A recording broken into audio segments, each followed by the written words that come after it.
berbicara tentang kerajaan Allah, Yesus tidak mengatakan suatu tempat ya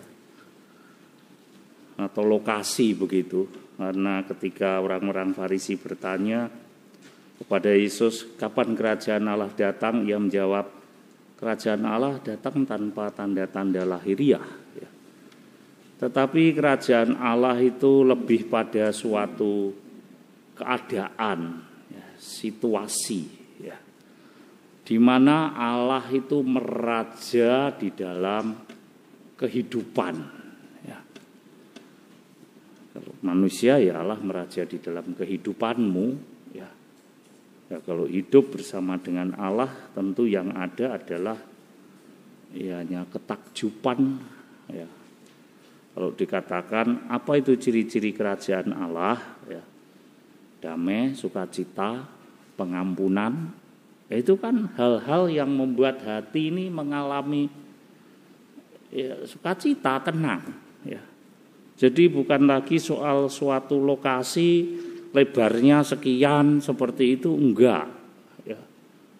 Bahkan tanda-tanda pun kerajaan Allah datang tidak dikatakan oh di sana, di sini, tidak ya. Orang Farisi ini bertanya tentang kerajaan Allah karena Yesus sendiri mengatakan, aku tidak datang dari dunia ini. Sudah jelas ya. Aku datang dari kerajaan Bapa, artinya dia itu ada di sana, dia pemilik. Pemilik itu kan tidak perlu membawa miliknya toh. Misalnya Raja Arab terkenal sebagai apa itu? Negara minyak.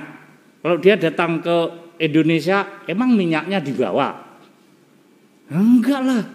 Tapi orang sudah tahu oh, Raja minyak itu enggak harus dibawa. Maka ketika Yesus ditanya oleh orang-orang Farisi, dia pemilik kerajaan Allah. Maka ketika ditanya, yo kerajaan Allah itu ada di sekitarmu itu. Karena pemiliknya ada di situ. Ada di situ, ngapain kamu cari-cari? Apakah kamu harus datang sana? Ini aku pemiliknya. Jadi kalau orang tanya apa itu, di mana kerajaan Allah? Yesus menjawab tuh sudah ada di tengah-tengahmu. Selama Yesus ada di situ kan itulah kerajaan Allah ya. Tidak perlu lagi kita bingung-bingung mencari ke sana kemari. Karena sudah jelas ya. Dia pemilik kerajaan surga. Dia datang dari sana, dia tahu jalannya. Waktu si Thomas tanya, kamu tahu kemana aku pergi? Kami tidak tahu Tuhan. Akulah jalan, kebenaran, dan hidup. Nah, dia yang tahu surga. Maka kalau kita mau ke surga, gampang. Melok sing duwe, wis ngono ae. Mau apa lagi kamu? Kamu mau berteori apa lagi? Pasti tidak tersesat lah. Ya dia tahu jalannya. Jangan ikut yang tidak tahu, ya tersesat. Wong wuta nuntun wong wuta. Tersesat.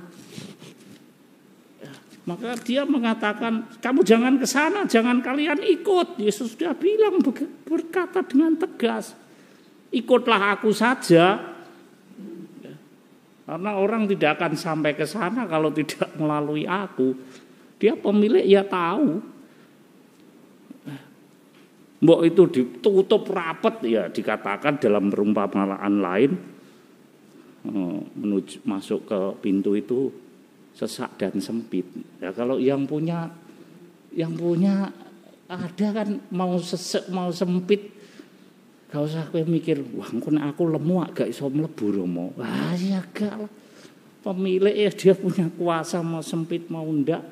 Cuma jalan ke arah sana memang tidak mudah. Yesus mengatakan dalam kalimat terakhir, tetapi sebelum segala sesuatu itu terjadi, ia harus menanggung banyak penderitaan dahulu dan ditolak oleh angkatan ini.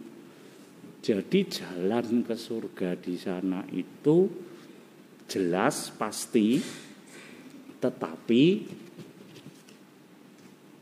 orang yang mau ke sana harus membayar dengan harga yang mahal. Gak ada kalau murahan. Karena apa? Untuk jalan ke sana harganya itu nyawa loh. Hidupnya Yesus loh. Maka jadi Katolik kalau kamu mau cari enak-enak aja enggak sesuai. Harga tebusan kita itu mahal. Firman berkata apa? Tentang harga tebusan itu. Bukan dengan barang apa? Fana. Bukan dengan emas. Nah, kau menebus dosaku. Tapi dengan apa? Darah. Artinya kehidupan Kristus. Jadi kalau jadi Katolik masuk surga jangan suam-suam kuku. Jadilah Katolik yang sungguh-sungguh ikut Yesus, sungguh-sungguh. Jok separuh-separuh. Ya, baru gini aja tantangan gini nggak bisa pastor. Yes. Jok jadi wong Kristen tenanan itu. Melok Yesus sekali putuskan totalitas, tidak ada lagi tawar-menawar. Yesus sudah ingatkan ya gurumu sendiri, dia sendiri harus menanggung banyak penderitaan. Engkau yang ngikut sudah rewel. Kita itu ikut Yesus itu banyak teologi ngomel. Bawa sik ngomel, gak layak. Itulah kerajaan yang dijanjikan Kristus.